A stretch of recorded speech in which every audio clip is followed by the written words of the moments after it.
Here's a problem for homework number 17. It says salaries of 43 college students who took a statistics course in college have a mean of $64,600. Assuming a standard deviation of $13,860, construct a 99% confidence interval for estimating the population mean. Okay, so we're looking at college graduates who took statistics, making big money. Let's find out how close. If this is the mean salary right here for our sample, what does that tell us about the population as a whole? All right, so we're going to be looking at a population mean.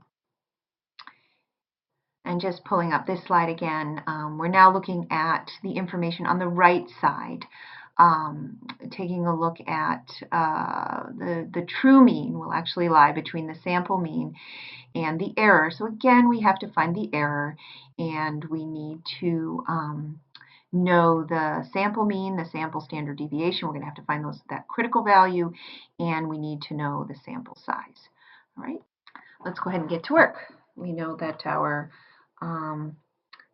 true mean is going to lie between the sample mean and the error, and the sample mean subtracting the error. That is our confidence interval. All right. In your homework, and different books use different symbols. I like the mean with the hat on it for the sample mean, but you also may see it written as X with a line over it. Okay, it's the same thing. It means the sample mean as it is written right there. Okay, so it's this 64,600. That's our mean salary for the sample of the 43 graduate students that we looked at, and our standard deviation is also given. So this isn't so bad. We're given the standard deviation of 13,860. All right. On top of that, we're given our sample size, which was 43. We looked at 43 people. We need to know that critical value, critical z-score, and then once we have all that information, we'll be able to find the error. And if you remember, the error formula is the critical value times the standard deviation divided by the square root of the sample size. So in some ways, this formula is even a little easier than the population proportions. But of course, the first thing we always need to find is this z-score, this critical value. We're asked to find a 99% confidence interval.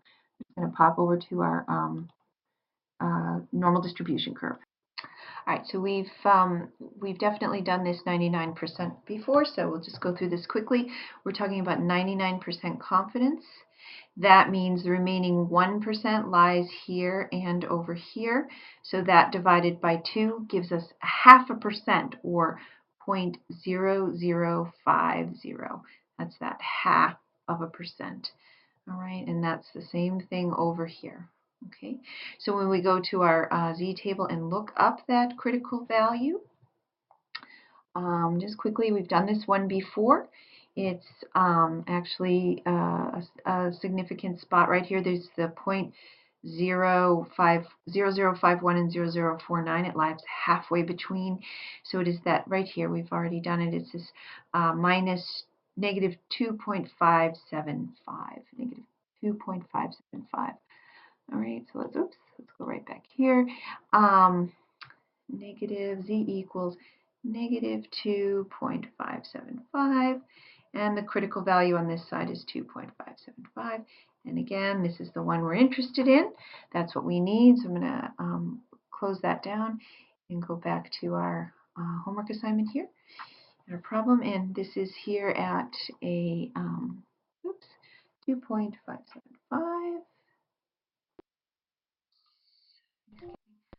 Always off on that one. Huh.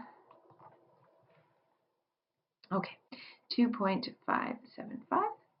So now all we have to do is plug into the formula. We know the error is equal to that 2.575 times the standard deviation, which we're given of 13,860, divided by the square root of our n, which is 43 people.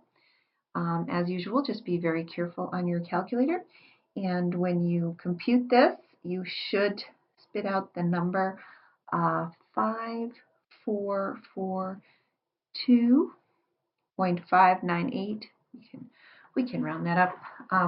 But in the end, so our true mean, the true mean salary for college graduates who took statistics, the true mean should lie between that sample mean, which was 64,600, plus the standard deviation, plus the error, and that same salary, 64600, minus the error.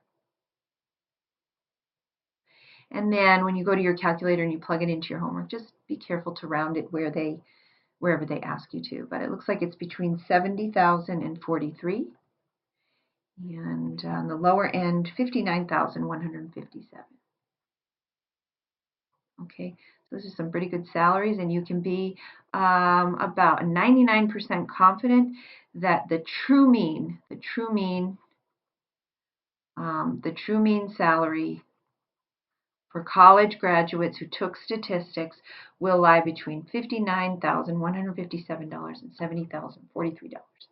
All right, so before we close this out, let's just make sure you know how to do this on StatCrunch to always confirm those values. Get out those StatCrunch tips, but you'll notice now, because not proportion stats like we did with the proportion populations, but we actually use these stats. One sample, and again, we are given the summary, not the raw data. We could do it with raw data. Our sample mean is 64,600. Our standard deviation was 13,860. And our sample size was 43.